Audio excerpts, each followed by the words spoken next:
Alright, here's my review of the 2019 Polaris Crew. There's 4 different models of this. There's the just plain Jane green one, which is a little bit cheaper. Then there's this red one and the camo one, which are the same baseline price. And then of course the HVAC one. The plain green one has a few things missing that this one has. The wheels on this one are bigger. The gauge and the dashboard is different, and then of course it has this console here that's different, and then the control panel or gauge on this one looks different than on the plain green model. I don't know what they call that, I can't remember, but the plain green one is going to be cheaper by a few $100s than this one or the camo one. The reason I'm pretty much making this is that before I went to buy this, there was no decent reviews on YouTube for me to reference, so I was kind of flying blind. Side note, this is our family's first side-by-side.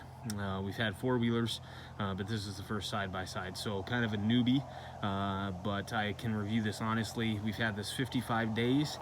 We have almost 815 miles on it in about 75 hours after 55 days. So we've used this a lot when we've been camping. So I'll give you my honest assessment of it, good, bad, indifferent, and otherwise.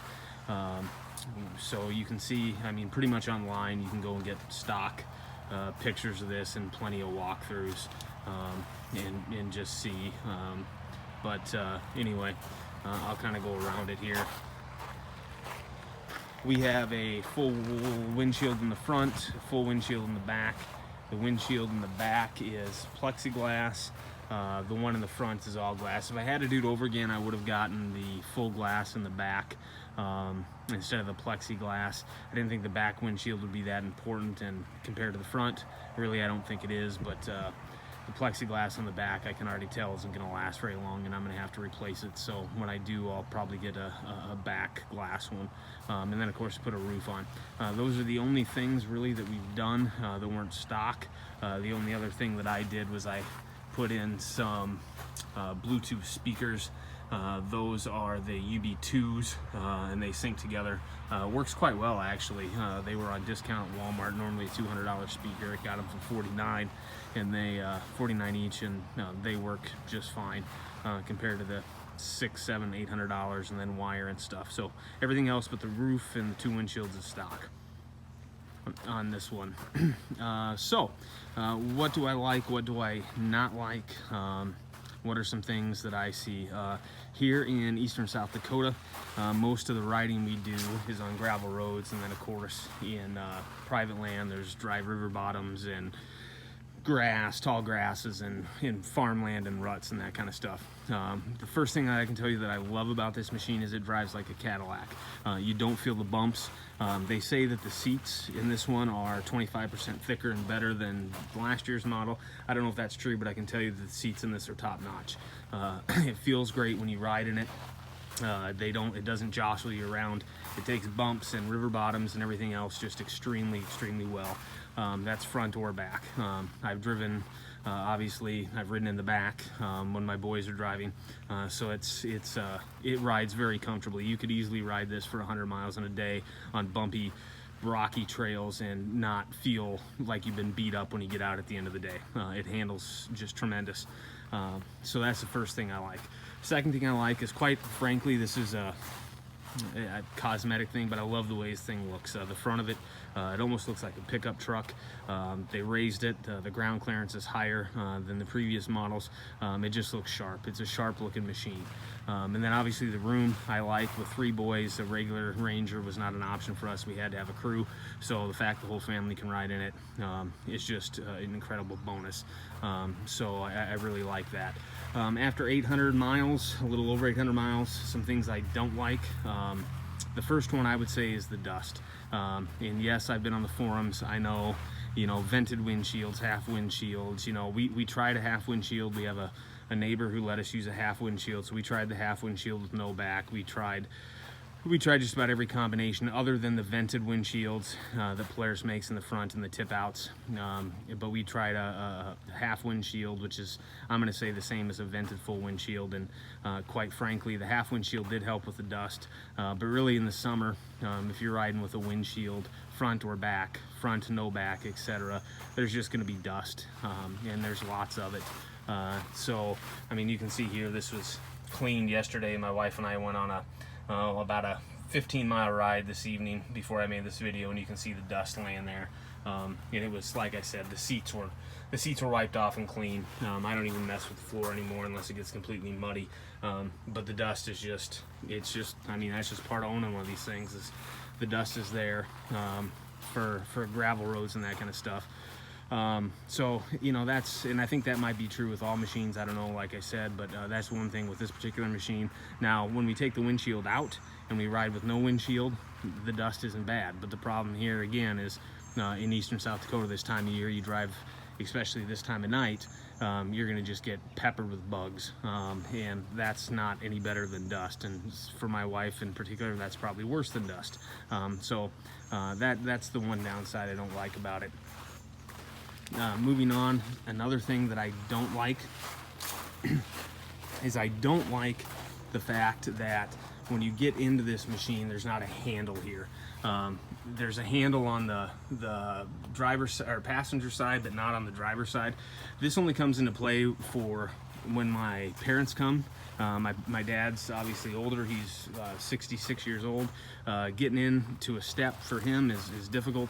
There's a handlebar there. It would be easier for him to ride it, and I could see where somebody that you know, is elderly would have a hard time getting in and out of it. So you know, easy fix, you could probably put a handle in there yourself, but that's something probably that would be nice to have.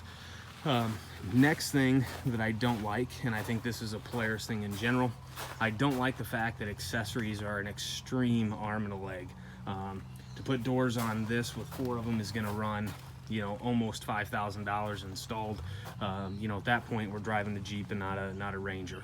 So I wish that the accessories were a little bit cheaper, and I wish that would have been something that I would have researched a little more before we bought a side-by-side, or at least had a little more knowledge of, is the accessories on these things, no matter what you get, are tremendously expensive. From a, you know, plexiglass back windshield that's $300 to a glass full windshield that's $700 to the roof that's $500. You know, the list goes on. There is not a cheap accessory for one of these machines, and it doesn't matter whether it's aftermarket or from Polaris itself. Putting accessories on these things is, you know, it's expensive. So if you're going to look at one of these rigs and you're going to buy one, take the initial sticker price that you're quoted when it's just bare bones, and then at the minimum, you know, put into consideration your roof cost, your windshield cost, and then, you know, do you want doors? Do you not need doors? You know, for me, in the summer, it's not that bad a deal, but then, you know, take into account that I still have to buy a plow for this for the winter, you know, so that's going to be another $1,000. And then you talk about a winch, and, you know, all the things you don't think about when you first buy one that come up later are things you should probably take into consideration before you buy one of these machines, is because the accessories are just extremely expensive, and increase the bottom line as to what one of these cost. So that's one of the things that I guess I wouldn't say I don't like, but one of the things I wish I would have considered beforehand. One of the other things that I like about this machine is there's a lot of room for storage in here. This seat folds up. There's just plenty of room for storage. When I go hunt coyotes with the boys, we can get all our guns in here. We can get all our gear in here, no problem. We can, you know, there's no question about storage. Power, room, size. I mean, this thing is massive compared to a lot of side-by-sides on the market. So I really like the size of it, the power of it. You've been able to pull some stuff around with it, trailers, no problem, with pavers in the back, etc. So no shortage of power in these machines. And like I said, we're over 800 miles in.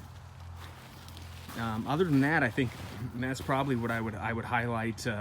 800 miles in, from somebody who never owned a side-by-side, who this is the first side-by-side, just some initial thoughts and some things that I like and I've noticed. You know, I had it in for its initial service at, you know, 25 hours for the oil change, and then at 500 miles had it in for that service. Have it in here shortly for the 1,000-mile service. Don't plan on putting a lift kit or any of that stuff on there, because a lot of that kind of stuff voids the manufacturer warranty, and when you're talking the price of a new automobile, you know, the warranty is important. So that's kind of my look and my review of somebody that has a, you know, I guess put it through its paces, and there wasn't anything like this out on YouTube. So I hope this helps anybody thinking of a Polaris Ranger Crew 2019. My quick review of what I like, what I don't like, and what I've seen in 800 plus miles. And yeah, so hope this helps. So far, we love the machine. It goes camping with us everywhere. That's one other thing I would I would throw out there before I sign off, is that this machine is long. You're gonna need a 14-foot trailer, and if you have a toy hauler camper, a 12-foot garage is not gonna be big enough for one of these. So that was another consideration that I probably should have thought about a little longer. Our camper is not a toy hauler, but it's got 3 slides, so it didn't apply to us for a toy hauler purposes. But if you have a toy hauler and you think a 12-footer is gonna fit, this machine is just not. So anyway, that's my review of the Polaris Ranger 2019 Crew.